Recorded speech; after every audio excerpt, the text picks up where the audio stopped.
Assalamualaikum warahmatullahi wabarakatuh. Halo warga sipil sekalian, nama saya Andre Syaban Purnomo. Saya mahasiswa dari Universitas Muhammadiyah Kendari, jurusan Ilmu Pemerintahan.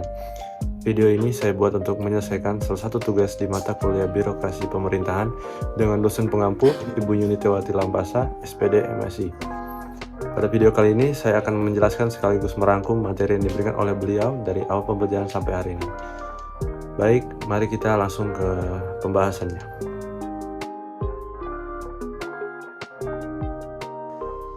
Baiklah, sebelum melangkah ke pembahasan, di sini saya akan menyebutkan beberapa materi yang telah saya rangkum dari awal pembelajaran sampai akhir pembelajaran.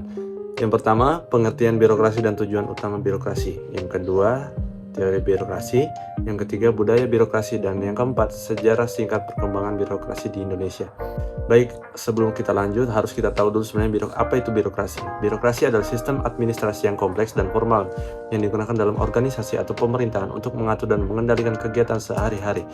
Istilah ini sering digunakan untuk menggambarkan struktur, prosedur, peraturan, dan hierarki yang ada di dalam suatu lembaga organisasi.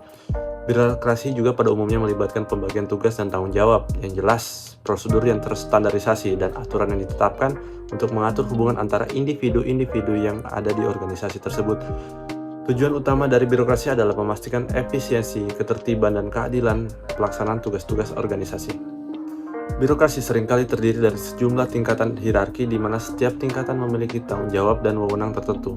Keputusan biasanya diambil secara bertahap melalui saluran resmi yang telah ditetapkan. Birokrasi juga mencakup penyusunan dan implementasi kebijakan pengelolaan sumber daya, penilaian kinerja, dan pelaporan. Namun, birokrasi juga dapat dikritik karena kecenderungan memperlambat pengambilan keputusan, menghasilkan kekakuan, dan meningkatkan biaya administratif. Beberapa kritikus berpendapat bahwa birokrasi dapat membatasi kreativitas, inovasi, dan fleksibilitas dalam organisasi. Teori birokrasi adalah suatu pendekatan yang digunakan untuk menganalisis struktur, fungsi, dan karakteristik organisasi birokratik. Teori ini pertama kali dikembangkan oleh Max Weber, seorang sosiologi Jerman, pada awal abad ke-20. Max Weber sendiri memandang birokrasi sebagai bentuk organisasi paling rasional dan efisien dalam mencapai tujuan organisasi. Beberapa prinsip utama dalam teori Max Weber sendiri adalah yang pertama, pembagian tugas. Birokrasi melibatkan pembagian tugas yang jelas dan spesifik untuk setiap posisi atau jabatan dalam organisasi. Setiap individu memiliki tanggung jawab dan wewenang yang terdefinisi dengan jelas berdasarkan spesifikasi tugasnya. Yang kedua, hierarki. Organisasi birokratik memiliki struktur hierarki dengan tingkatan kekuasaan yang terdefinisi dengan jelas. Setiap tingkatan memiliki atasan dan bawahan yang berada di bawahnya, dengan saluran komunikasi dan otoritas yang jelas tentunya. Yang ketiga, aturan dan prosedur. Birokrasi beroperasi berdasarkan aturan dan prosedur yang tertulis dan terstandarisasi. Keputusan-keputusan ini dibuat berdasarkan aturan yang berlaku, bukan berdasarkan preferensi pribadi atau kepentingan individu. Yang keempat, impersonalitas. Birokrasi menekankan perlakuan yang adil dan objektif terhadap individu. Keputusan dan tindakan diambil berdasarkan pertimbangan rasional dan tujuan organisasi, bukan berdasarkan preferensi pribadi sendiri. Yang kelima, kompetensi teknis.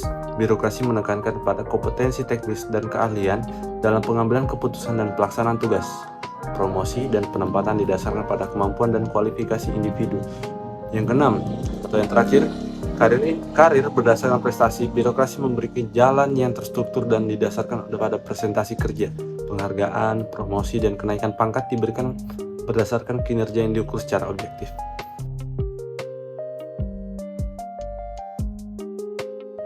Budaya birokrasi. Budaya birokrasi merujuk pada norma-norma, nilai-nilai, keyakinan, dan praktik-praktik yang terdapat dalam sebuah organisasi birokratik. Budaya ini membentuk cara pandang perilaku anggota organisasi serta mempengaruhi interaksi dan dinamika kinerja di dalamnya. Berikut adalah beberapa ciri umum yang saya temukan dalam budaya birokrasi. Yang pertama, formalitas. Budaya birokrasi cenderung formal dalam aturan, prosedur yang ketat. Keputusan dan komunikasi didasarkan pada hierarki dan struktur organisasi yang terdefinisi yang jelas. Yang kedua, ketepatan hukum. Budaya birokrasi menghargai ketepatan waktu pekerjaan, diharapkan untuk memenuhi tingkat waktu dan jadwal yang telah ditentukan. serta menghormati waktu orang lain tentunya. Yang ketiga, pemisahan antara kehidupan pribadi dan profesional. Budaya birokrasi menghargai pemisahan antara kehidupan pribadi dan profesional. Aktivitas dan hubungan di tempat kerja sebagian besar berfokus pada tugas-tugas dan tanggung jawab organisasi dengan batasan yang jelas terhadap urusan pribadi. Yang keempat, kepatuhan dan ketaatan terhadap aturan.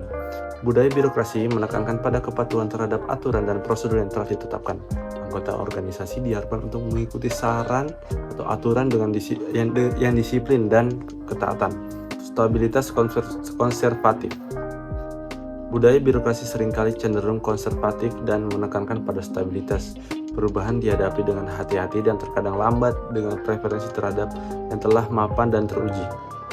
Hierarki dan otoritas. Budaya birokrasi mencerminkan struktur hierarkis yang kuat.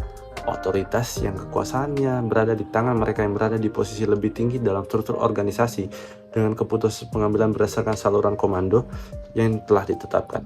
Berikutnya, keamanan pekerjaan.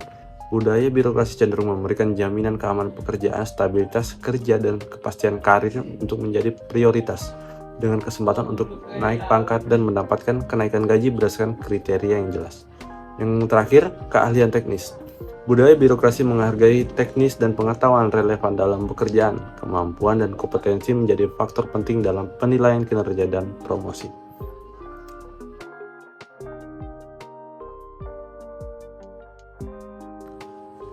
Terkait dengan penerapan budaya birokrasi di Indonesia, ada beberapa realitas di lapangan yang perlu diperhatikan. Yang pertama, varian dalam implementasi. Implementasi budaya birokrasi dapat bervariasi antara lembaga dan tingkatan pemerintah di Indonesia. Beberapa lembaga dan daerah mungkin telah berhasil menerapkan prinsip-prinsip budaya birokrasi dengan baik, namun sementara yang lain masih menghadapi tantangan dalam menerapkannya. Yang kedua, tantangan budaya. Budaya dalam organisasi yang terkait dengan tradisi dan praktik yang sudah mapan dan birokrasi seringkali sulit untuk diubah. Beberapa tantangan budaya yang dihadapi termasuk resistensi terhadap perubahan, ketidakpatuhan terhadap aturan, dan kurangnya akuntabilitas. Yang ketiga, kendala struktural. Beberapa kendala struktural juga dapat mempengaruhi penerapan budaya birokrasi, misalnya kurangan sumber daya manusia yang berkualitas, terbatasnya anggaran, dan infrastruktur yang tidak memadai dapat menghambat implementasi yang efektif. Yang keempat, peningkatan transparansi. Meskipun masih ada tantangan, upaya untuk meningkatkan transparansi dalam birokrasi telah memberikan beberapa hasil positif. Adanya akses informasi publik, pelaporan keuangan yang lebih terbuka, dan peningkatan kerjasama dengan masyarakat sipil telah mempengaruhi budaya birokrasi itu sendiri. Yang kelima, penggunaan teknologi. Penerapan teknologi informasi telah membantu mempercepat proses administratif dan pelayanan publik. Namun, masih ada tantangan dalam menghadapi kesenjangan digital, keterbatasan aksesibilitas teknologi, dan kesadaran serta keahlian dalam memanfaatkannya. Yang keenam, peran pengawasan. Pengawasan yang efektif terhadap birokrasi menjadi penting untuk memastikan akuntabilitas dan kepatuhan terhadap aturan. Peran ombudsman, lembaga anti korupsi, dan mekanisme pengaduan publik dalam menjaga integritas dan etika birokrasi juga berperan sangat penting. Yang ketujuh, meskipun ada tantangan di dalam implementasi budaya birokrasi di Indonesia, terdapat juga perkembangan positif dalam meningkatkan efisiensi, transparansi, dan pelayanan publik. Upaya terus dilakukan untuk mengatasi kendala dan memperkuat budaya birokrasi yang berorientasi pada kepentingan masyarakat.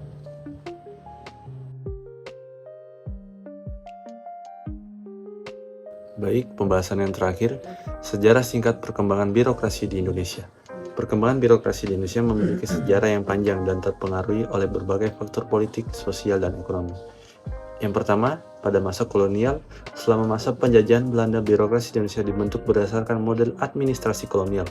Pemerintahan Belanda mendirikan organisasi-organisasi administratif seperti government, pemerintahan daerah, dinas, departemen, dan kantor, menjalankan tugas-tugas administrasi. Kemerdekaan dan awal kemerdekaan. Setelah proklamasi kemerdekaan pada tahun 1945, pemerintahan Indonesia mulai membangun birokrasi nasional. Pada awalnya, birokrasi Indonesia mewarisi banyak struktur dan praktik dari zaman kolonial Belanda, meskipun beberapa perubahan signifikan dilakukan. Yang selanjutnya pada masa Orde Lama. Selama periode Orde Lama di bawah pemerintah Presiden Soekarno, birokrasi diperluas dan terpusat dengan pendekatan sentralistik. Pemerintah mengambil alih sektor ekonomi dan membentuk lembaga-lembaga baru dalam upaya untuk mengontrol dan mengarahkan pembangunan nasional.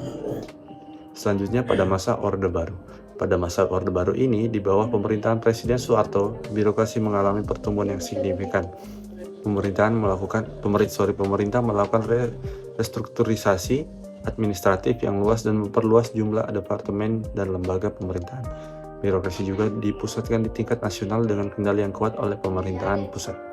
Yang terakhir pada masa reformasi. Sejak reformasi politik pada tahun 1998, Indonesia telah melihat perubahan signifikan dalam sistem birokrasi. Reformasi birokrasi bertujuan untuk meningkatkan efisiensi, transparansi, dan akuntabilitas serta pelayanan publik.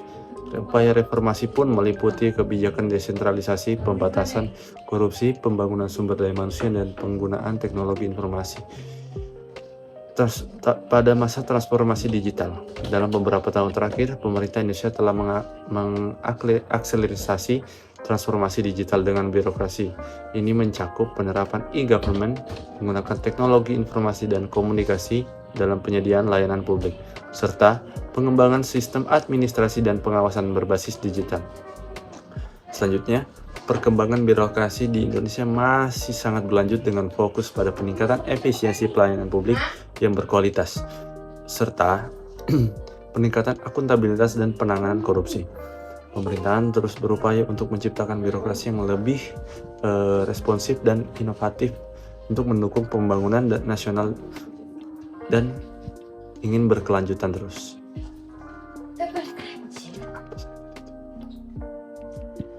Perkembangan birokrasi di Indonesia masih berlanjut dengan fokus pada peningkatan efisiensi pelayanan publik yang berkualitas, meningkatkan akuntabilitas dan penanganan korupsi. Pemerintah terus berupaya untuk menciptakan birokrasi yang lebih responsif dan inovatif, serta mendukung pembangunan nasional yang berkelanjutan.